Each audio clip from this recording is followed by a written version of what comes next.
¿Qué tal? ¿Cómo le va? Tenga usted muy buenas noches. Como todos los lunes a las 21 estamos aquí haciendo #Hora Política. Javi. Sergio, buenas noches. Buenas noches. ¿Cómo estamos?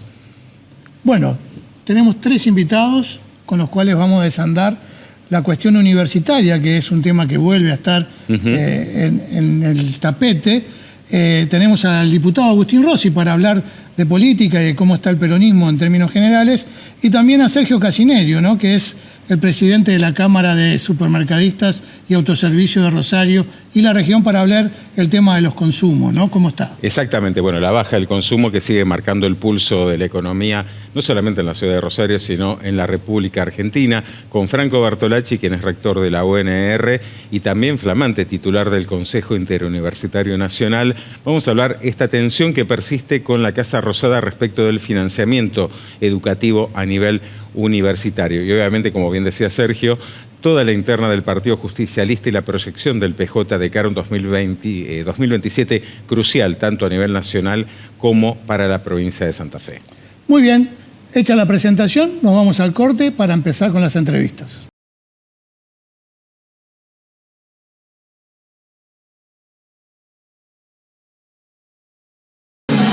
Único Desarrollos Inmobiliarios. La oportunidad de invertir en tu futuro. Financiación exclusiva y a tu medida. Elegí tu desarrollo adecuado. Único Bizart, Único Golf, Único Corrientes.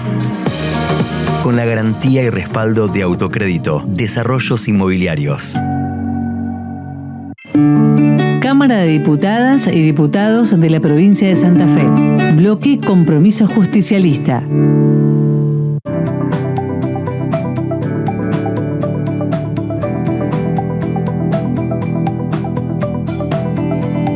De relevamiento que hicieron no necesitó margen de error, acertaron casi todo, así que me imagino que con este resultado electoral nada los sorprendió. ¿Sabés cuál es la palabra más importante de medicamentos de venta libre? Medicamentos. No importa que sea libre, pueden ser peligrosos.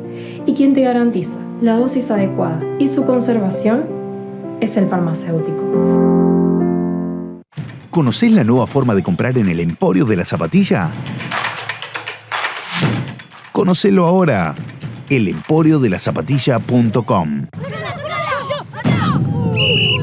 ¡Pisalo! ¡Matalo! ¡Dale! ¡Matalo al 4!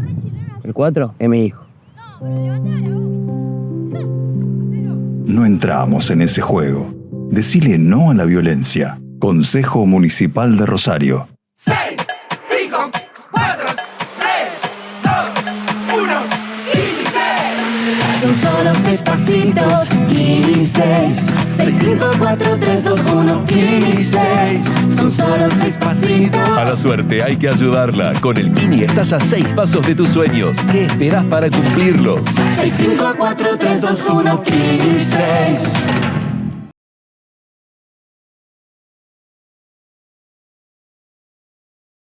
Muy bien, seguimos en Hora Política y recibimos a Sergio Casinerio, presidente de la Cámara de Supermercadistas y Autoservicios de Rosario y la región. Sergio, bienvenido. ¿Qué tal? Buenas tardes para ustedes. Gracias por la invitación.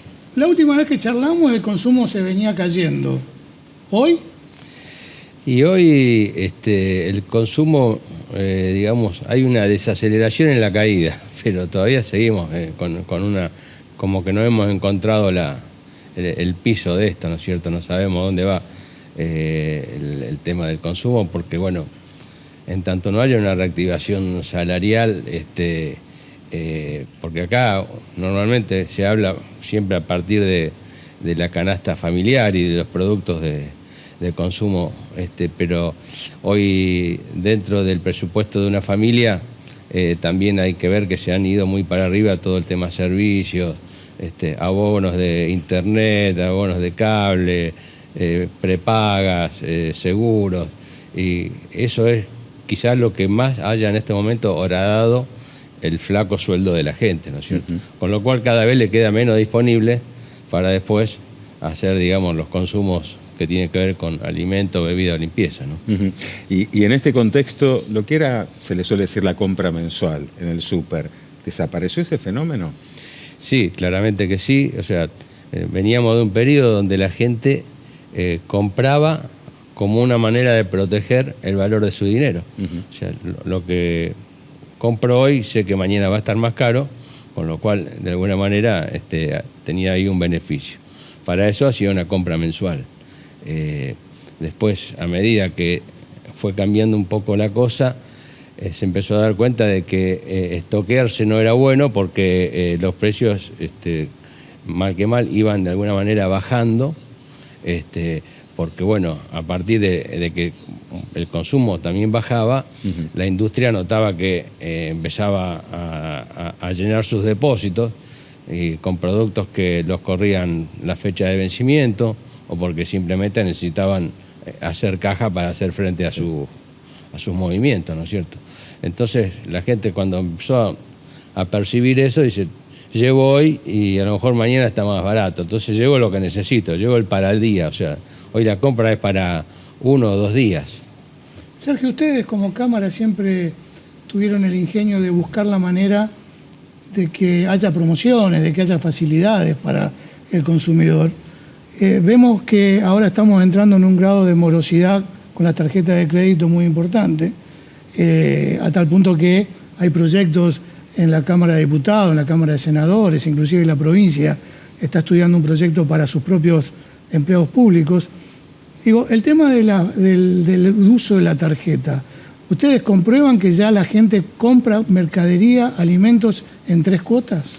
Sí, bueno, eso es otro tema, ¿no es cierto? O sea, el banco tenía un producto que la gente le había dejado de consumir, que era la tarjeta de crédito. Durante bastante tiempo la tarjeta de crédito no se usaba más. Simplemente se usaba el débito o el efectivo y alguna pequeña promoción que podía haber interno de cada negocio. El banco reactiva esa herramienta que tenía y empezó a ofrecer descuentos que al principio eran puestos por ellos solos, después eran puestos, digamos, mitad por mitad con el comercio.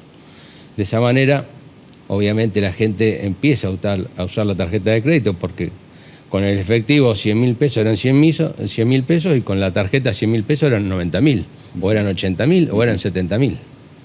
Entonces, evidentemente empezó a haber ahí una ventaja hasta para cargar combustible y descuento. Eso antes en una estación de servicio, la tarjeta de crédito era impensado que te iban a agarrar un pago con tarjeta de crédito. Lo mismo pasó con la gastronomía y bueno, y otros tantos productos. ¿Qué hizo? Eso la gente se volcó masivamente al uso de la tarjeta porque encontró ahí una herramienta donde su dinero valía algo más. Claro, llegó a fin de mes y había que pagar toda la tarjeta porque no era que la usó para una u otra cosa, la usaba para todo en ese sentido. Y ahí quedó presa en ese circuito donde después es difícil salir y decir, bueno, cobro el sueldo y el sueldo entero se va a la tarjeta porque ya la plata la gasté en la tarjeta, ¿no es cierto? La tarjeta fue lanzando herramientas, después sacaron los 3 pagos sin interés, o sea, fueron siempre tentaciones que le dieron al usuario para usarla. Y claro, el tema de la tarjeta es bueno, pero también es una gilet si no la usás convenientemente. Después quedás preso de eso y ahí es donde por ahí el poder, digamos, político o alguien tendría que empezar a racionalizar el tema de lo que son los intereses que cobra la tarjeta de crédito. Porque es ahí donde la gente después queda presa por eso, ¿no? Porque son intereses que no tienen nada que ver con lo que un banco da en un plazo fijo, ¿no es cierto? Analizamos el tema de precios. ¿Qué productos son los que hoy, por lo menos desde la góndola de un supermercado, vienen experimentando los mayores incrementos de valores? Mira, en el rubro nuestro lo que se está dando es lo que está pasando reflejando la inflación.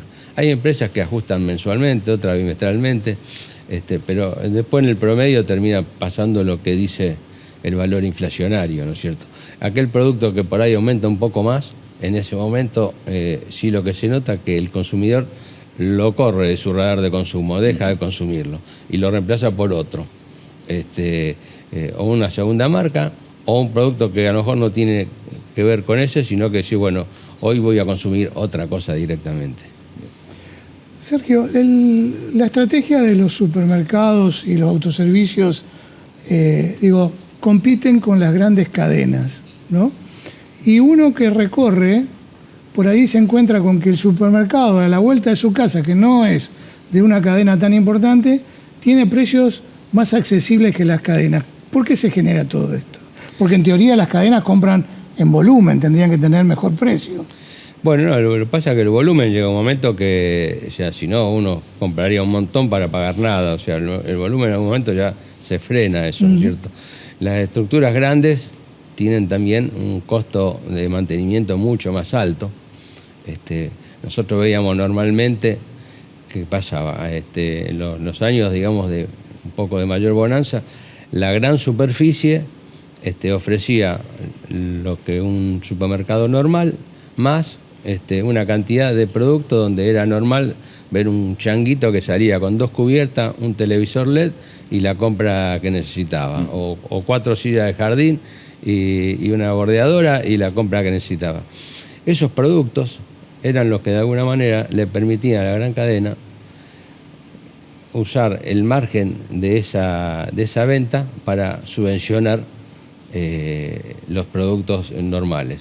Yo alguna vez hablaba con algún gerente de una gran cadena y decía, mira, cuando yo vendo un pallet de yerba me queda lo mismo que vender un LED de 42 pulgadas.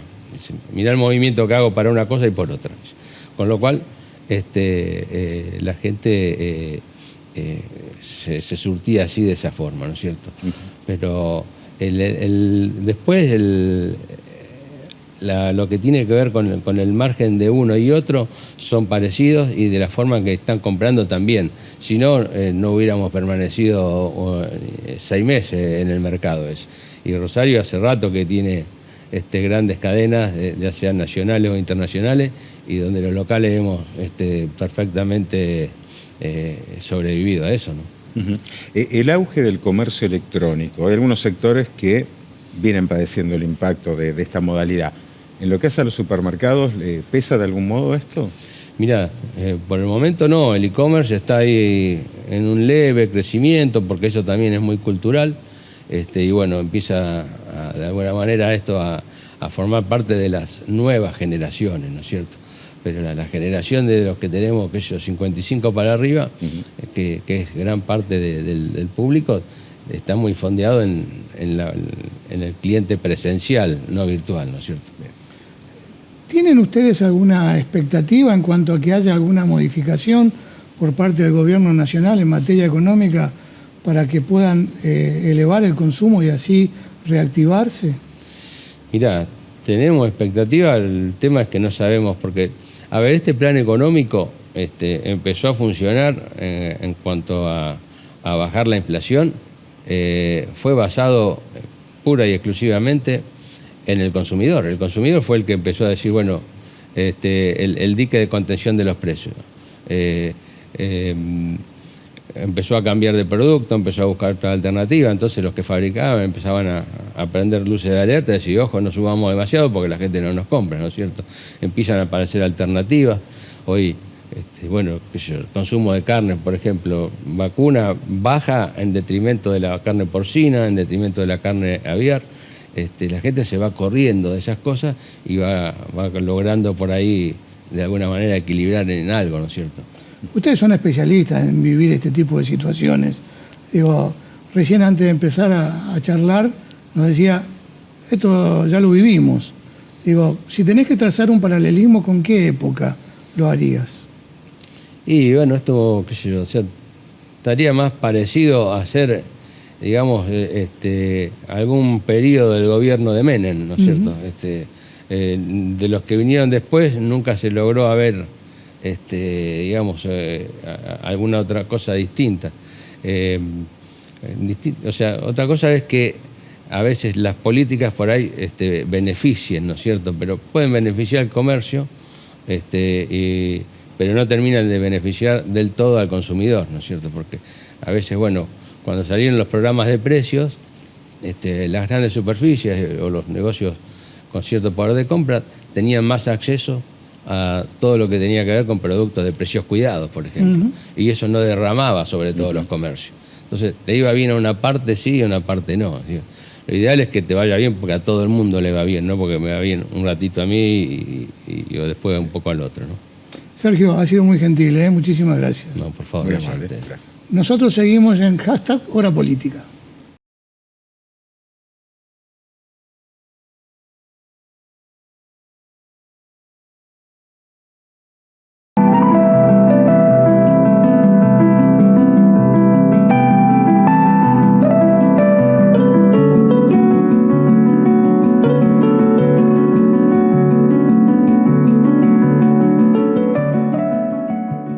Prometimos mejorar las calles de la ciudad y estamos cumpliendo. San Lorenzo, entre Lagos y Oroño, 27 de febrero. De Boulevard Oroño a Entre Ríos. Caferata, entre Pellegrini y Presidente Perón. Boulevard Oroño, desde Córdoba a Huila. Avenida Pellegrini, entre Oroño y Entre Ríos. Ovidio Lagos, entre Garay y Rueda. Santa Fe, entre Oroño y Dorrego. Boulevard Rondó, entre Urunday y Martín Fierro. Salta, entre Oroño y San Nicolás. Moreno, entre San Lorenzo y Santa Fe. Moreno, entre Pellegrini y Montevideo. Necochea, de Garibaldi a Presidente Quintana. Obras que hacían falta. Municipalidad de Rosario. Cámara de Diputadas y Diputados de la Provincia de Santa Fe. Bloque Hacemos Santa Fe.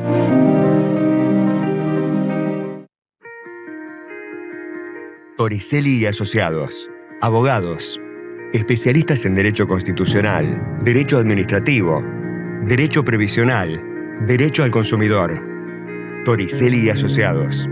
Ceballos 1756, Rosario. Asociación del Personal Legislativo de Santa Fe. Un gremio de la democracia. 6, 5, 4, 3, 2, 1, 15. Son solo 6 pasitos, 15. 6, 5, 4, 3, 2, 1, 15. Son solo 6 pasitos. A la suerte hay que ayudarla. Con el Kini estás a 6 pasos de tus sueños. ¿Qué esperás para cumplirlos? 6, 5, 4, 3, 2, 1, 15.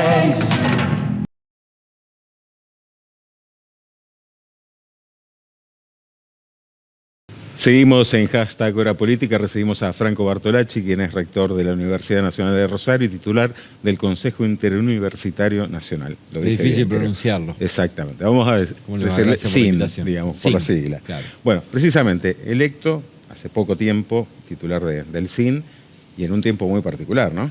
Sí, te diría que es probablemente el tiempo más complejo del sistema universitario público, sin dudas, de las últimas décadas. Es una responsabilidad, un honor que los colegas de todo el país hayan elegido la Universidad de Rosario. Digo, la Universidad Nacional de Rosario no lo tomo al reconocimiento en términos personales, sino en representación de una comunidad. Y no es menor que tanto la presidencia de la Federación Universitaria Argentina, que representa a todos los estudiantes universitarios del país, como la presidencia del SIN, que representa a todas las universidades públicas nacionales, esté en manos, en este contexto tan particular, de 2 representantes de la Universidad Nacional de Rosario. Creo que tenemos que estar en algún punto orgullosos porque es un reconocimiento al trabajo que esa comunidad de la UNR viene haciendo en los últimos años. Después de los conflictos, uno imaginaba que el gobierno nacional reaccionaría de otra manera, ¿no?, ante la evidencia del reclamo. Sin embargo, hoy el gobierno nacional le pide a la justicia la suspensión de la ley de financiamiento universitario. ¿Cuál es la mirada que ustedes tienen con respecto a esto? Yo creo que el gobierno nacional está ganando tiempo con esa acción judicial. No hay razón que justifique la no aplicación de la ley. Debe haber pocas leyes en la historia institucional argentina con tanta legitimidad como la ley de financiamiento universitario. Fue discutida muchas veces en el Congreso, fue sostenida frente al veto presidencial con una mayoría agravada, con lo difícil que eso es. Incluso cuando cambió la composición del Congreso y el Poder Ejecutivo intentó en el marco de la discusión del presupuesto en diciembre del año pasado derogar la ley, tampoco se pudo. Y ahora hay un fallo judicial en primera instancia, una confirmación de ese fallo, la obligación del Poder Ejecutivo de aplicar el artículo 5 y 6, que era lo que estaba contenido en la cautelar, que es lo que hace referencia a la recomposición del salario y la actualización de becas estudiantiles. Aún cuando el gobierno decida ir a la Corte y la Cámara se lo habilite, porque hay que esperar a ver qué dice la Cámara efectivamente, esa acción no es de carácter suspensivo. El gobierno está en mora desde que fue notificado administrativamente por la justicia del fallo y sigue estándolo hasta tanto se diga lo contrario. Por eso, en mi carácter de presidente del Consejo Interuniversitario y en el marco de esta acción judicial, la semana pasada presenté formalmente a la justicia un informe que denuncia el incumplimiento por parte del Poder Ejecutivo para que la justicia accione según corresponda en función de las sanciones que están previstas. Al mismo tiempo le vamos a la ministra Petovelo una nota solicitándole que convoque a paritaria. Es una de las razones por las cuales estamos como estamos. Hace más de 1 año y medio que no funciona el ámbito paritario nacional. La ley prevé su convocatoria y que aplique efectivamente el artículo 5 y 6.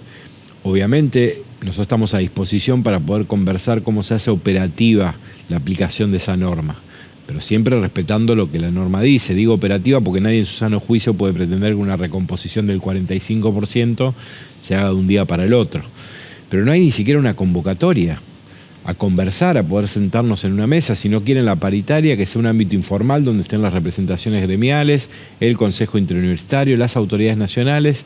Yo creo que el gobierno no sabe fehacientemente qué hacer. Y como no sabe qué hacer y no lo tiene claro, lo que hace es tratar de ganar tiempo con esta estrategia judicial.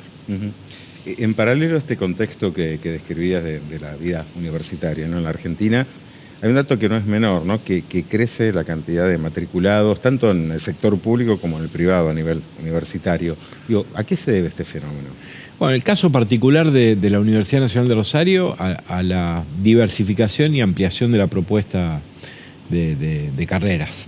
Nosotros avanzamos mucho en los últimos 6 años, con un enorme esfuerzo, pusimos en marcha casi 20 carreras nuevas. No recibimos un solo recurso extra, todo eso fue resolviendo artesanalmente, redireccionando recursos, viendo cómo hacerlo, y eso explica que hayamos tenido un salto tan pronunciado que no se reprodujo así en todo el país. Nosotros tuvimos hasta el 2023 un promedio de alrededor de 20.000 preinscriptos y este año llegamos a más de 35.000. Realmente el salto es muy pronunciado. Yo dije cuando asumí la presidencia del CIN que a mi juicio el desafío de este tiempo es sostener en pie el sistema universitario público hasta un mejor contexto. De ese objetivo general se desprenden 3 desafíos. El primero, reclamar con vehemencia y responsabilidad los recursos mínimos indispensables para poder funcionar. El segundo, reformar la universidad. La mejor manera de defenderla es también provocando a su interior reformas para ponerla más a tono con ese mundo que cambia vertiginosamente y que hoy le exige a la universidad que haga otras cosas, no las cosas de hace 30 años atrás. Y ahí se inscribe esa diversificación y ampliación de la propuesta, porque son carreras más modernas, más cortas, más vinculadas a necesidades nuevas del mundo del trabajo, con las expectativas que hoy tienen los jóvenes de formación. Y el tercer desafío es custodiar, resguardar el vínculo con la sociedad, la legitimidad que tiene la universidad pública, que es lo que nos sostuvo hasta acá y nos va a sostener hasta hacia adelante si somos capaces de cuidarlo, no tengan ninguna duda. Eso también se hace de esta forma, porque es convocar a nuevos jóvenes, como pasa con la Escuela de Oficio, que convoca a personas que tradicionalmente no transitaban la universidad y hoy lo están haciendo, como pasa con la secundaria virtual, es interpelar a otros sectores de la sociedad que no estaban en la universidad pública porque no había propuestas para ellos, y hoy están, y como están y habitan la universidad, también la defienden con su compromiso. Franco, en esta reconversión que tiene que ver con la modernización del trabajo también, ¿no? Digo, ¿cuáles son las carreras que eligen los jóvenes hoy? Bueno, a nosotros nos ha realmente sorprendido la convocatoria que tuvieron todas las carreras vinculadas al diseño. Nosotros implementamos diseño industrial, diseño indumentario y textil, diseño gráfico, y todas han convocado realmente muchísima gente. Y después, por supuesto, todas las vinculadas a la tecnología. Inteligencia artificial convoca mucha gente. Ciencia de datos. Miren lo importante que es reconvertir y modernizar los planes de estudio. Nosotros teníamos la licenciatura en estadística, que es la más tradicional de América Latina, la más vieja, muy reconocida en toda la región. Cambiamos esa, pasamos de 6 años a 4, le hicimos un título intermedio, hicimos una terminalidad en ciencia de datos. Teníamos hasta el cambio un promedio de inscriptos de 100 personas por año. Después del cambio, más de 800 por año se están inscribiendo a esa carrera. Fíjate lo importante que es provocar transformaciones que interpelen mejor la expectativa y la vocación que tienen los jóvenes. Para mí, buena parte del resguardo de lo que sucede bueno en el sistema universitario se hace tratando de promover estos cambios. La mía no es una defensa condescendiente con la universidad, como que todo lo que hacemos está bien y no hay que tocar nada. Yo creo que hay que dar la vuelta. Lo que pasa es que ese dar la vuelta es sobre la base de cuidar lo bueno que tiene el sistema universitario público argentino, que es lo que pone en discusión el gobierno nacional. Pregunta personal, digamos. Técnicamente no podés ir por otro mandato al frente de la universidad de ahora en más. Digo, ¿se te abre una puerta para la política partidaria de ahora en más? No, yo tengo toda la energía puesta en gestionar la UNR y ahora también el sistema universitario público argentino en su generalidad. Es un desafío enorme, sobre todo en el contexto que estamos atravesando. Por lo tanto, lo que quiero hacer es bien lo que estoy haciendo y después en todo caso se verá. Yo creo que es un problema que tiene en general la política, que cuando uno o alguien asume una responsabilidad ya está pensando que va a ser en 2 o 4 años. Entonces es como que pones la energía en el lugar incorrecto. Yo siempre pensé que es al revés, que uno tiene que hacer bien lo que está haciendo en el momento, que después, si hace las cosas bien, las puertas se van abriendo solas. Por supuesto que yo me siento muy cómodo gestionando lo público. Soy licenciado en ciencia política, creo que hay una responsabilidad de quienes defendemos lo público de poder honrarlo y jerarquizarlo desde la gestión, volver a darle legitimidad, que es lo que perdió. Entonces la energía está puesta en hacer eso y después mañana se verá. Es difícil hacer equilibrio en un cargo de la universidad con la política partidaria, por decirlo de alguna manera, porque defender la universidad muchas veces te lleva a ser, por gente del gobierno, a que te pega a la oposición o al gobierno anterior, y los propios por ahí hasta te miran con cierta desconfianza porque dice, no, bueno, pero termina emparentado con el pasado. Digo, bueno, pero ahí creo que hay algo también que revisar. Yo creo que muchas de las cosas que estamos viviendo en el mundo y en el país en particular son consecuencia de un enorme fracaso de la política tradicional, que además de fracasar mucho en muchos aspectos, tampoco tiene la capacidad suficiente para hacer una autocrítica genuina, real, de cuáles fueron esos errores que permitan no volver a cometerlos. Yo, si hay algo que me produce orgullo, debo haber cometido miles de errores, es que siempre en algunos temas en los que yo considero valóricamente que son relevantes, estuve parado en el mismo lugar. Si yo miro mi foto desde que soy estudiante hasta ahora, y la causa de la educación pública en términos generales, de la universidad pública en particular, siempre me encontró en el mismo lugar, diciendo lo mismo y reclamando por las mismas cosas, independientemente de frente a quién se hacía eso. Y eso creo que es algo que nos falta, volver a tener denominadores comunes. No puede ser que no tengamos un tema en donde podamos acordar que hay que hacer algunas cosas y hay que hacerla de determinada manera. Si había algún tema en la nación, era precisamente la educación pública, que es la columna vertebral de la Argentina de Sarmiento para acá. Es lo que nos iguala, lo que nos libera, pero además lo que nos hace diferentes a muchas cosas que pasan en el mundo. Entonces, mi compromiso, en eso tengo mucha claridad respecto de cómo pararme frente a las cosas, no importa, digamos, con qué interlocutor. Y creo que de esa manera también, además de que hace mucho que yo considero, pero en esto me siento bastante solitario, porque lamentablemente estamos en esa grieta que yo lo único que creo es que ahonda aún más nuestras dificultades y problemas. Yo hace mucho que creo que lo bueno y lo malo no está determinado por una sigla partidaria.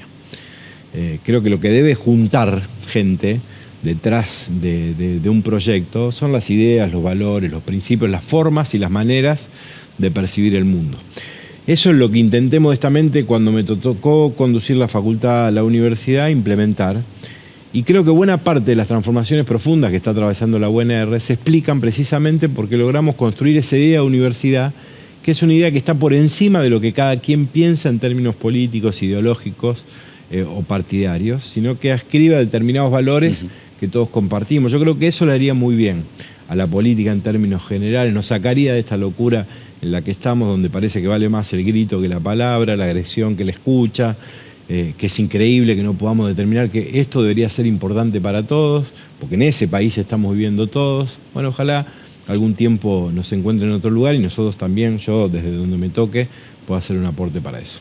Franco, gracias por acompañarnos, como siempre. A ustedes un gusto. Muy amable. Franco Bartolacci, rector de la Universidad Nacional de Rosario, presidente del Consejo Interuniversitario Nacional, pasó por #HoraPolítica.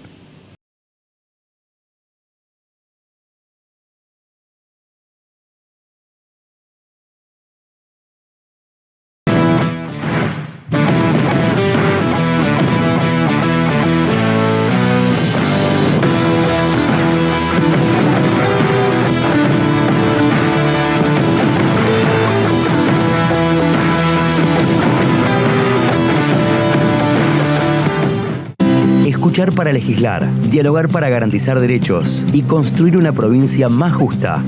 Cámara de Diputados de la provincia de Santa Fe. Rosne Wines. Desde 2007 nos especializamos en el asesoramiento de bebidas, quesos, fiambres y delicatessen nacionales e importadas. Contamos con un sommelier en la firma y envíos a domicilio sin costos. Aceptamos todos los medios de pago y los mismos los puedes hacer sin moverte de tu casa. Rosne Wines.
Colegio de Abogados, por una reforma para un mejor poder judicial.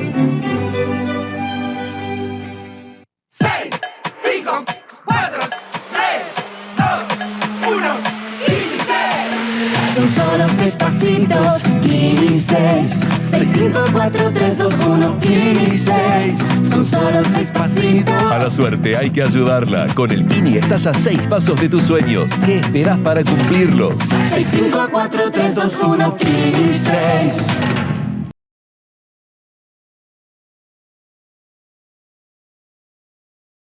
Seguimos aquí en #HoraPolítica y recibimos al diputado nacional Agustín Rossi. Agustín, gracias. No, muchas gracias por la invitación. Muy amable. Agustín, ¿cómo se ve la realidad del país desde la alta esfera política?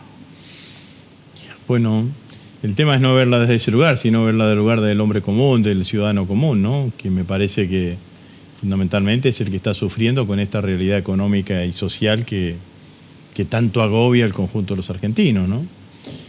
Además, es como que el efecto del triunfo de Milei fue todo para atrás para los argentinos, ¿no? Porque desde que ganó las elecciones en octubre, lo que hubo fue más cierre de empresas, más pérdida de puestos de trabajo, más pérdida del poder adquisitivo del salario, y yo creo que eso lo que lleva es a un escenario en donde está presentando la peor cara de la economía neoliberal, que es entrar en el círculo vicioso. ¿Qué es el círculo vicioso? Ajusto, genero recesión económica, menos actividad económica, menos recaudación impositiva, entonces se me entra a poner en peligro el superávit fiscal, no por el lado del denominador, sino por el lado del numerador, no por el lado de los egresos, sino por el lado de los ingresos. Y esto fue lo que pasó, ustedes se acuerdan lo que pasó hace 15 días en Buenos Aires con el sistema de transporte, ¿no? Que los transportistas se sentaron, le dijeron, mirá, no, producto de la guerra nos aumentó el costo del gasoil, que es entre el 20 y el 25% del costo operativo del sistema. Además, las empresas nos piden de contado, porque no saben a cuánto va a estar el precio posteriormente, entonces necesitamos o tarifa o necesitamos subsidio. Bueno, el gobierno le dijo tarifa no porque me va a generar inflación, subsidio no porque no tengo plata. ¿Y entonces qué hago? Reducir los servicios. Entonces vos veías en Buenos Aires colas de 100 personas a las 9 de la noche esperando volver a su casa por el laburo. Entonces, la solución que plantea el gobierno es una solución que siempre termina perjudicando al conjunto del pueblo, al conjunto de la sociedad argentina. Me parece que esto es... Además, digamos, el gobierno tiene complicado el superávit fiscal y tiene complicada la inflación. Digamos, las dos cosas totémicas del gobierno, digamos, ¿no? Superávit fiscal e inflación, las tiene absolutamente complicadas. Hace 9, 10 meses que la inflación no para de subir, las últimas arriba del 3%. Tenemos 11 meses consecutivos de caída del consumo. Eso es menos plata de la gente. La gente no tiene plata en la calle, digamos. No, bueno, es lo que dice cualquiera. Cualquier comerciante, cualquier dueño, no sé. Hoy llevé el auto al service. Fui sin turno. Había un solo auto, digamos, ¿no? Entonces, esa es la situación que me parece que están viviendo absolutamente todos los argentinos. Agustín, las frases hechas no se revisan muchas veces porque se instalan. Sí. Y hay una frase que se viene escuchando recurrentemente entre la gente, que es decir, yo no voto más, son todos iguales. Sí. Digo, esto para ustedes que son políticos de mucho tiempo, digo, ¿cómo se logra revertir esta frase hecha que no deja de ser un sentimiento, ¿no?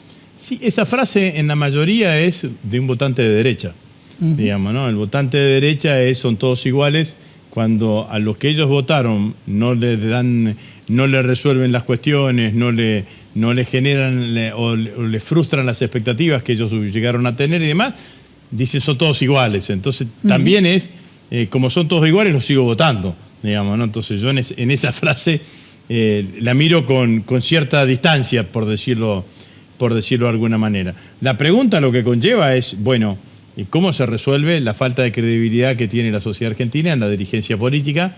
Yo creo que es el gran desafío que nosotros tenemos. Suelo decir que el peronismo no solamente tiene que conformar un gran frente amplio, construir con una cantidad de sectores políticos y sociales más allá del peronismo, sino que el peronismo tiene que volver a ser el depositario de los mejores sueños de los argentinos.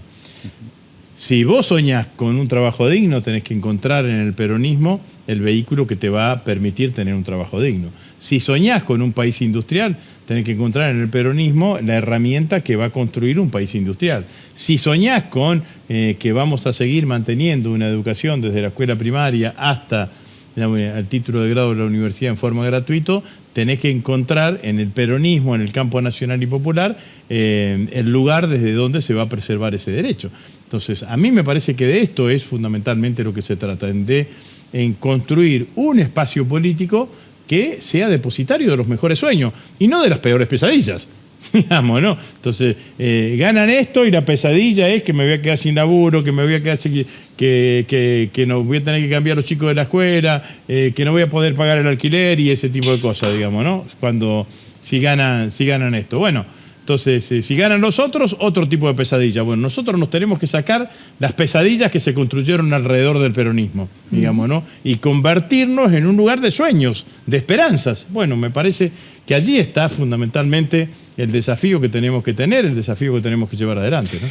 Hablabas recién de cara a 2027, que el peronismo tiene que consolidar un gran nuevo espacio. Sí. En materia de nombres, que son inevitables citar, Axel Kicillof, ¿cómo se configura dentro de ese espacio? Bueno, hoy es el candidato opuesto del peronismo, digamos, no.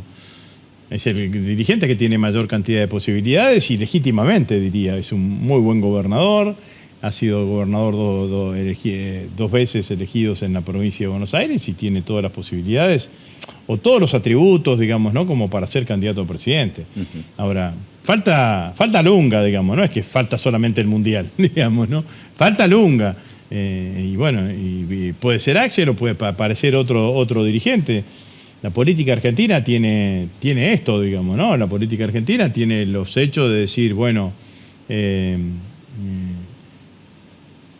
Alberto Fernández, Cristina lo presentó como candidato en mayo del 2019. Y si nos retrotraemos a Milei, en el año 2022, todo el mundo pensaba que el próximo presidente iba a ser Horacio Rodríguez Larreta, ¿no? Y no fue ni Horacio, ni fue Bullrich, terminó siendo Milei. Entonces yo digo, Axel, ¿quién es? Es el dirigente político que mejor posicionado está hoy, y esto es así.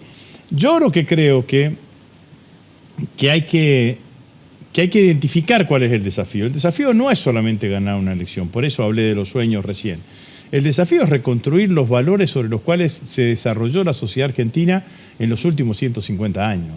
Y esos valores no fueron promovidos exclusivamente por los peronistas, en realidad fueron promovidos por distintos espacios políticos, o fueron originarios en distintos espacios políticos y después asumidos absolutamente por todos. Doy 3 o 4 ejemplos. Ley 1420, Ley de Educación Inicial, establecía que la educación primaria debía ser gratuita y obligatoria. Gobierno de Julio Argentino Roca, ministro de Educación Domingo Faustino Sarmiento, 1884-1885, siglo XIX, digamos, ¿no? Los 3 gobiernos radicales entre el 16 y el 30, entre 1916 y el 30. Irigoyen crea YPF, pero a Mosconi lo nombra Alvear. Y en 1929 Irigoyen establece una ley por la cual la jornada laboral tenía que ser obligatoria de 8 horas. Jornada laboral obligatoria de 8 horas antes del peronismo. Después viene el peronismo y dice justicia social como valor más significativo de que los argentinos estamos acostumbrados y queremos y defendemos vivir en una sociedad con movilidad social ascendente, y nadie nos va a poder quitar los sueños de que si cuando uno tiene un hijo, cuando uno tiene un nieto, como en mi edad ya, piensa siempre que ese hijo o ese nieto va a tener una vida mejor que la que tuvo uno, una vida con menores sobresaltos, que va a tener mayor cantidad de posibilidades. Después la vida tiene una cantidad de vicisitudes, digamos, ¿no? Pero bueno, pero todo eso, cuando yo me salgo de acá y hablo con alguien, che, ¿está de acuerdo con la educación pública gratuita? Seguramente el 65-70% de los argentinos estarán absolutamente de acuerdo. De esos que son ideas y valores fundacionales, me parece que hoy la Argentina tiene ideas y valores que unen, y tenés dirigencia política y partidos políticos que por distintas circunstancias, no estoy descalificando, soy parte de eso, terminan generando divisiones. Y yo fui candidato a vicepresidente. Y todavía me encuentro por la calle de alguien que me dice, te faltaron 3 puntos para ser vicepresidente. No quiero que me pase más eso. No porque vaya a ser de vuelta candidato a vicepresidente. No quiero que nos pase más decir, te faltaron 3 puntos para ganar y terminó gobernando Milei por 4 años más. Entonces, lo que tiene que hacer el peronismo es hacer un frente lo más amplio posible, porque lo primero es lo primero. Lo primero es garantizar que Milei no gobierne. Porque es un desastre lo que está pasando en Argentina. Es un desastre, y además nos ofende a todos porque es ordinario, es chabacano, son ladrones, roban. ¿Me entendés? ¿Cuáles son los atributos? Entonces, lo que quiero decir que lo primero que nosotros necesitamos es garantizar con un gran frente que ganemos las elecciones. Esta es la realidad. Entonces me parece que... ¿Y por qué cuando me dicen, pero vos decís? Porque yo digo, el frente tiene que ser entre los límites son entre los arrepentidos del PRO y la izquierda. Bregman y demás. ¿Y cómo puede ser? Y bueno, entonces hablo de las ideas. Entonces cuando me miro solamente las posiciones políticas encuentro diferencia. Ahora, cuando hablo de las ideas encuentro más cercanía. Entonces me parece que esto es lo que tenemos que hacer. Milei, por más que le está yendo muy mal, y estos meses son los peores meses del gobierno, porque lo de Adorni no es solamente un hecho de corrupción, se le cae el relato. Ellos ganaron las elecciones hablando de que iban a terminar con la casta y demostraron ser lo peor de la casta, la resaca de la casta demostraron ser. Entonces, y si al mismo tiempo tienen los problemas de la economía, como decíamos al principio, y si además es un gobierno que tiene vinculación internacional, y esa vinculación internacional hace que Trump no sabemos cómo va a salir parado después de la guerra, que su aliado Orbán perdió las elecciones, el gobierno está complicado. Ahora, es una coalición de derecha, y la coalición de derecha tiene dirigentes, partidos políticos, poder económico y apoyo internacional. Entonces, si nosotros subestimamos a con quién nos vamos a enfrentar, si subestimamos el proceso electoral, claramente nos equivocamos. Agustín, ¿cómo hacen para convencer a la sociedad de que son tan conscientes de las pesadillas suyas para poder revertir y convertirla en el sueño colectivo? Bueno, lo primero que tenemos que tratar de hacer es empatizar, ¿no? Y empatizar es tratar de hablar de una manera en donde los argentinos sientan que le estamos hablando a ellos. Muchas veces los dirigentes políticos, yo siento que estamos hablando acá y la sintonía de la gente está acá. Digamos, ¿no? Nosotros estamos hablando en AM y la gente escucha FM, digamos, ¿no? Entonces, lo primero, y para que la sociedad escuche lo que nosotros estamos diciendo, lo primero que tenemos que identificar es cuáles son las problemáticas de la gente. ¿Cuál es la agenda de la sociedad? ¿Cuál es la agenda de la sociedad? ¿Es trabajo? ¿Es trabajo en cualquier condición? ¿Es seguridad? ¿Es una agenda ética y moral? No la farsa de Milei que el 1 de marzo dijo voy a implementar la moral como política de Estado. Le faltó la A. Es un gobierno amoral, digamos, ¿no? Entonces, pero me parece que lo primero que tenemos que saber es cuál es la agenda de la sociedad argentina, digamos, ¿no? Y plantearle un futuro y comprometernos. Yo no creo que ganemos las elecciones si vamos con vaguedades, sin definiciones.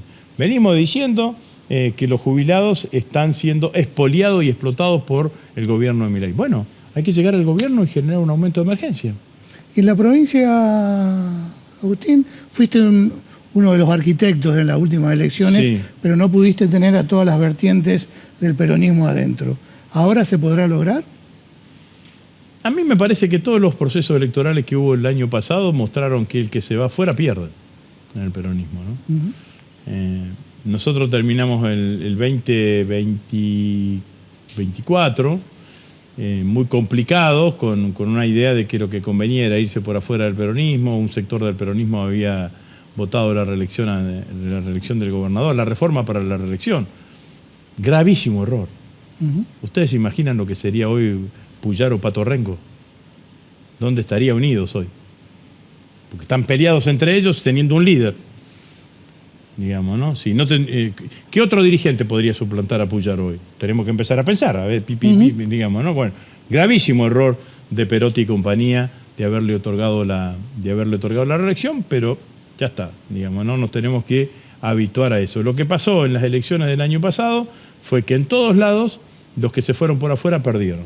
Digamos, le fue mal a Marcelo Lewandowski, que se fue por afuera del PJ, le fue mal a Cavatorta y a Roberto Zuckerman, que se fueron por afuera del PJ acá en lo de concejales.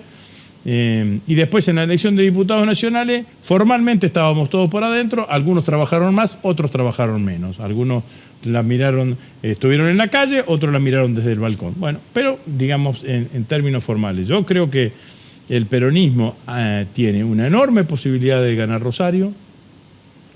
Yo creo que eso es así, con Juan Monteverde, el peronismo y todo lo que significa el progresismo en la ciudad de Rosario, que yo creo que es muy amplio, pero tenemos una enorme posibilidad de ganar Rosario. Mereceríamos ganar Rosario. No gobernamos desde el 83, estuvimos en varias elecciones, muy cerca de ganar con Roberto Zuckerman, antes con Norberto Nicotra, me acuerdo, bueno, ahora con Juan Monteverde, pero me parece que la ciudad se merece que haya otra generación, otro vínculo de dirigentes gobernando la ciudad de Rosario, y a nivel provincial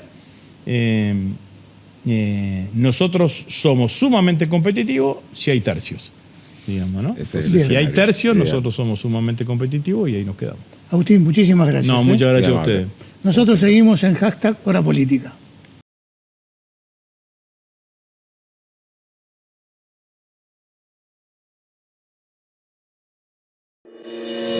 Cada mañana, los que trabajamos la tierra, renovamos nuestro compromiso con el futuro.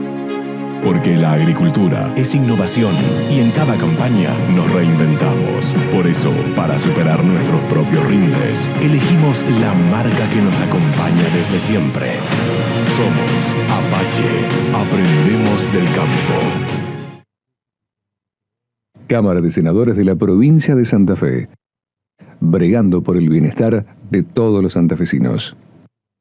Pórtico, un lugar donde encontrarás todos los accesorios para la moda.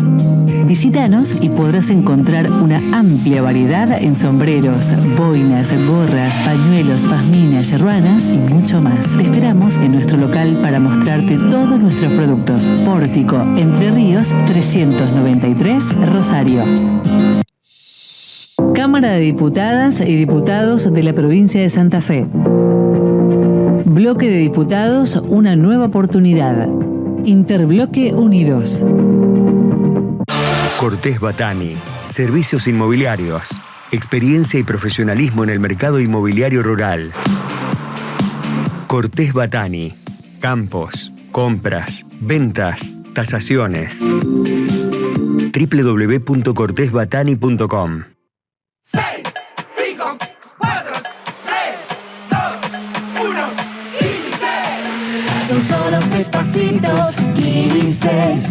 6, 5, 4, 3, 2, 1, Kini 6. Son solo 6 pasitos. A la suerte hay que ayudarla. Con el Kini estás a 6 pasos de tus sueños. ¿Qué esperás para cumplirlos? 6, 5, 4, 3, 2, 1, Kini 6.